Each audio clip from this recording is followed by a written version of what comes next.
প্রেত আত্মা এখানে সত্যি ঘটনা শোনানো হয়।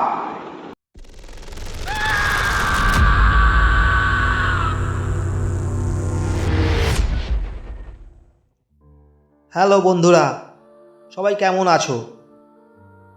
সবাইকে জানাচ্ছি হ্যাপি নিউ ইয়ার। প্রেত আত্মা সবাইকে জানাচ্ছে। আশা করছি সবাই খুব ভালো আছো।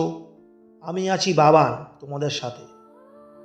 আজকেও চলে এলাম একটা জমজমাট এপিসোড নিয়ে। এই ঘটনাটার নাম দিয়েছি আমি বাংলো বাড়িতে ভৌতিক দোলনা। তো সমস্ত কিছু আমি ঘটনা শেষে বলবো বন্ধুরা। তো আজকে আমি এই মুহূর্তে সরাসরি ঘটনায় চলে যাচ্ছি।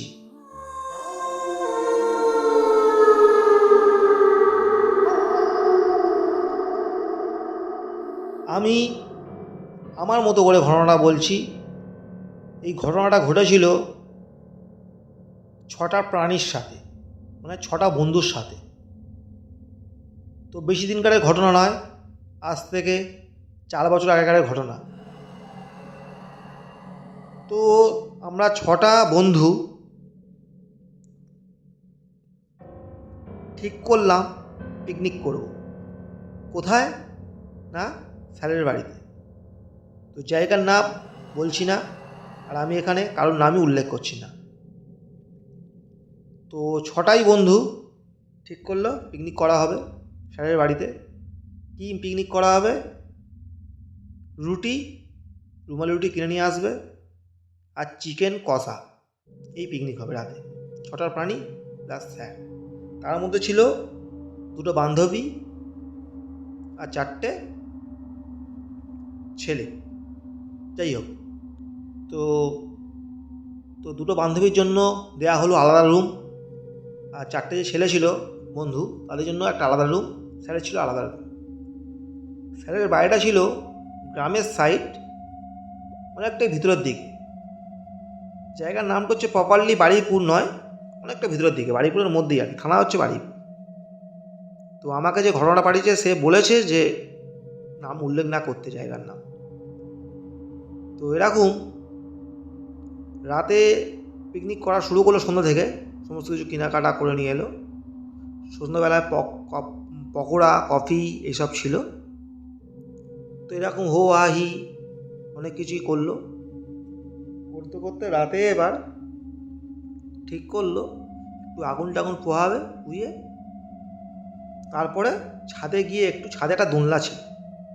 ঘটনা কিন্তু দোলনাটাকে নিয়ে। তো এরকম গভীর রাত, সব আগুন টাগুন পুড়িয়েছে, হো হো হি করেছে। করে এবার দুটো যে বান্ধবী ছিল তারা বলল, এ ভাই আমরা গিয়ে শুয়ে পড়ছি, শরীর আর টানছে না, তোরাও গিয়ে শুয়ে পড়, সকাল সকাল উঠে কিন্তু বেরোতে হবে। তো স্যার বলছিল যে দেখ অত কিছু করতে হবে না। স্যার বললো, স্যারকে তখন আমরা সবাই মিলে বললাম, দেখুন স্যার আপনার বয়স হয়ে গিয়েছে, আপনার খাওয়া হয়ে গেছে, আপনি গিয়ে শুয়ে পড়ুন, গেটে চাবি দিয়ে দিচ্ছি, মেন গেটে। জায়গাটা ছিল কি বলবো, অনেক বড়, মোটামুটি একটা বড় এরিয়ার মধ্যে। মানে 4টে রুম ছিল, একতলা বাড়ি, খুব মানে হল ঘর। একটা রুম খুব বড় বড়। ছাদটা ছিল বিশাল বড়, ফুলের বাগান চারিদিকে।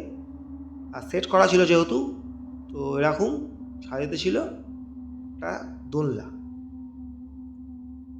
তো স্যার ঘরে চলে গেল এরকম। তো বান্ধবী দুটো ঘরে চলে গেল। ব্যাস পড়ে থাকে 4টে বন্ধু আমরা। 4টে বন্ধুর মধ্যে 2টো বন্ধু একটু ধূমপান করতো, আর 2টো বন্ধু ধূমপান করতো না। 2টো বন্ধু নেশা ছিল।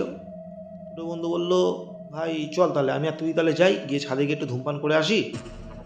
তো এটা তো যাবে না, তাহলে তোরা তাহলে ঘুমা, শুয়ে থাক। তো 2 বন্ধু এরকম কাঁথা মুড়ি দিয়ে, কমল মুড়ি দিয়ে শুয়ে শুয়ে ফোন ঘাঁটা শুরু করলো। আর আমরা 2 বন্ধু চলে গেলাম ছাদে। ছাদে গিয়ে ধূমপান করা শুরু করলাম।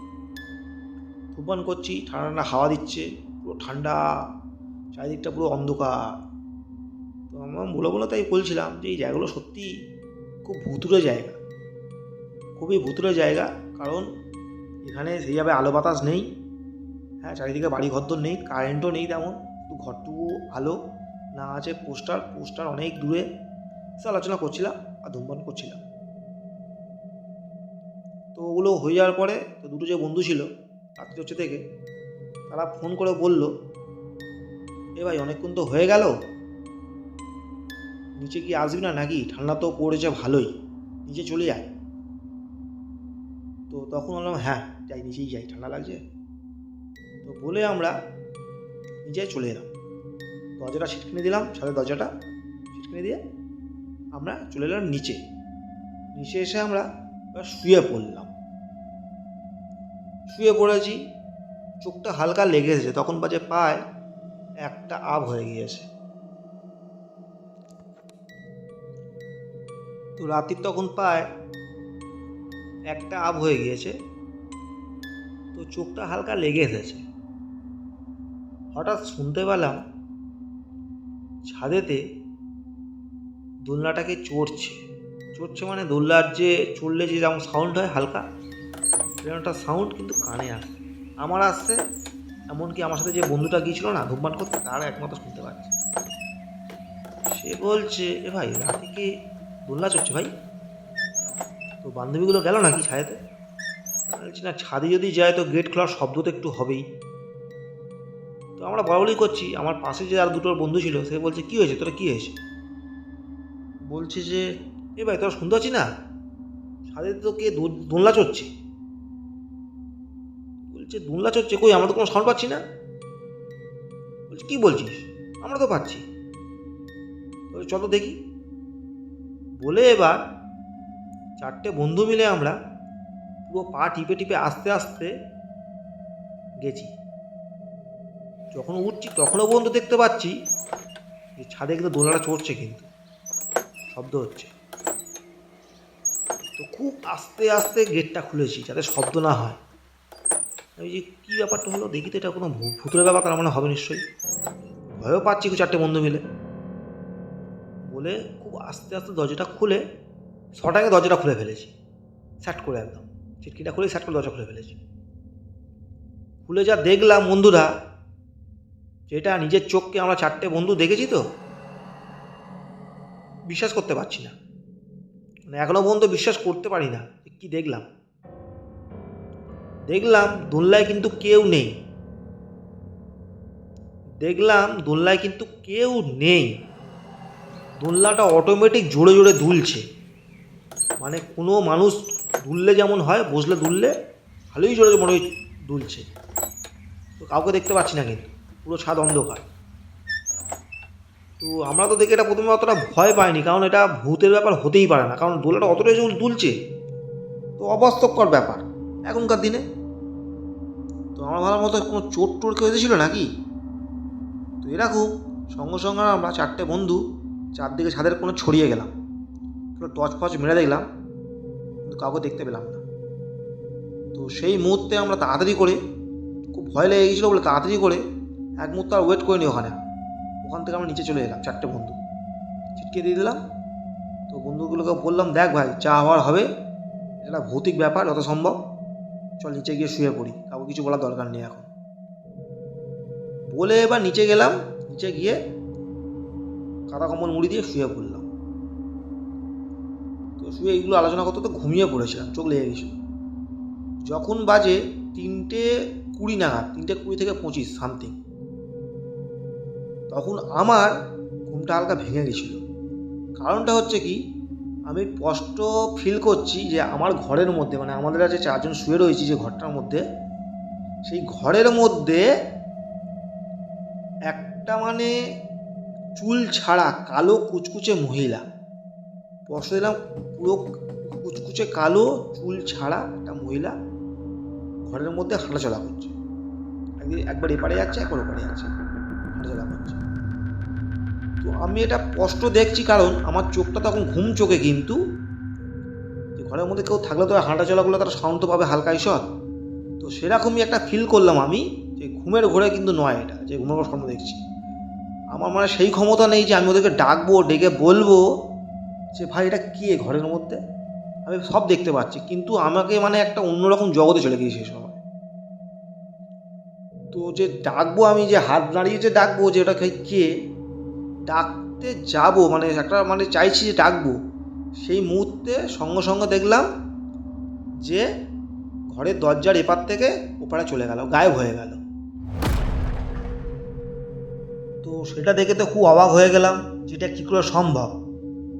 তো তখন আর কাউকে কিছু বলিনি, আর খুব ঠাকুরের নাম জপ করতে করতে ঘুমিয়ে পড়েছিলাম, মানে শুয়ে পড়েছিলাম। আর ভোর হতে না হতে স্যার উঠেছে 6টার সময়। স্যারকেও তখনও কিছু বলিনি। যে দুটো বান্ধবী ছিল না, তাদেরকে ডেকে তুলে দিয়েছি সকালবেলায়। বললাম যে দেখ, তোর সাথে কি এইসব কিছু হয়েছে, এইসবগুলো আলোচনা করলাম সারা প্রাণী মিলে। কিন্তু এই ব্যাপারটা কিন্তু স্যার কিন্তু জানতে পারেনি। তো বান্ধবীগুলো যখন বলছে, আমি রাতে শুনতে এলাম, মানে বান্ধবীগুলো শুনতে পেয়েছিল যে রাতে ছাদেতে কারা হাঁটাচলা করছে, কিন্তু দুল্লার সাউন্ড কিন্তু শুনতে পাইনি। কিন্তু তো আমরা মনে করলাম আমরা তো ছাদে উঠেছিলাম এরকম সময়। তখন বলছে না, তখন নয়, এই ঘটনাটা ঘটেছে 3:30টার সময়। আর আমার দরজায় কে নক করেছিল, মানে ওই বান্ধবীগুলো দরজায় কে নক করেছিল, হালকা হিসাব নক করে চলে গেছিল। তো ওরা অতটা গুরুত্ব দেয়নি, ঠান্ডার সময় উঠতে ইচ্ছা হয়নি। তখন মনে মনে ভাবলো যে তোরা যদি আসিস তাহলে অত ফোন টোন করতিস, ফোন যেহেতু করিসনি তো আমি তাই উঠিনি, ভালো লাগে। তো এই ঘটনাগুলো ওর সাথে ঘটেছিল বান্ধবীগুলোর সাথে। তো আমার সাথে যেটা ঘটেছিল সেগুলো আমরা ডিসকাস করলাম। তো এবার স্যারকে পুরো ঘটনাটা বললাম। স্যার শুনে কথাটা পুরো হেসেই উড়িয়ে দিল। বলল যে হাস, তোরা কি ভয় দেখাচ্ছিস আমাকে? হ্যাঁ, এটা ঠিক কথা যে এই বাড়িতে কেউ থাকে না, তবে জায়গাটা তো আমার। এই জায়গাতে ভূত প্রেত কোনো রকমই অস্তিত্ব নেই। মানে এর আগে অনেকেই পিকনিক করে গেছি, আমরা পিকনিক করেছি, আমার ব্যাচের সমস্ত মানুষরা পিকনিক করে গিয়েছে।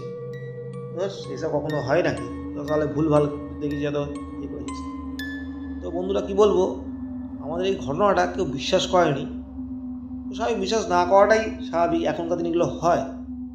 কিন্তু এটা আমরা সত্যি কথা বলতে, আমরা এই 6টা যে প্রাণী রয়েছে, এই 4টে যে বন্ধু ছিলাম, আমরা পুরো স্পষ্ট দেখেছি যে দোলনাটা অটোমেটিক দুলছে।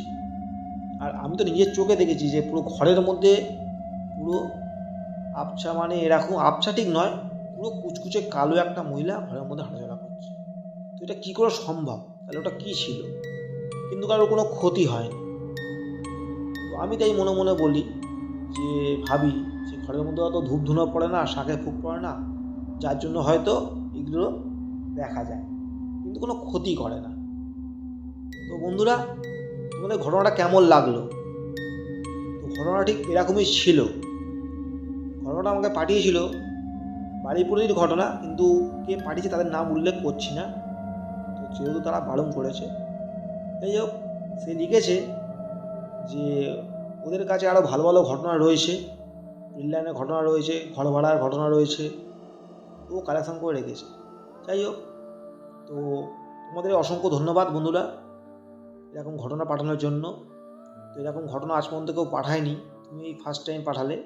তো থ্যাংক ইউ প্রেতাত্মা সবাইকে জানাচ্ছে অসংখ্য ধন্যবাদ। তো এইভাবে পাশে থেকো, এইভাবে সাপোর্ট করো বন্ধুরা, সবাইকে বলছি। আর যা নতুন আছো তারা কিন্তু অবশ্যই সাবস্ক্রাইবটা করে দেবে, এটাই রিকোয়েস্ট। তো নতুন বছর পড়ে গেল যেহেতু, সবাই খুব মজা করো, ভালো মতো থেকো, পুরনো সব কিছু ভুলে যাও। নতুন বছরের শুভেচ্ছা, ভালোবাসা এবং প্রণাম। তো আজকের মতো বন্ধুরা এখানেই ঘটনা শেষ করলাম। তো সবাই খুব ভালো থেকো, সুস্থ থেকো। আজকের মতো টাটা, গুড নাইট।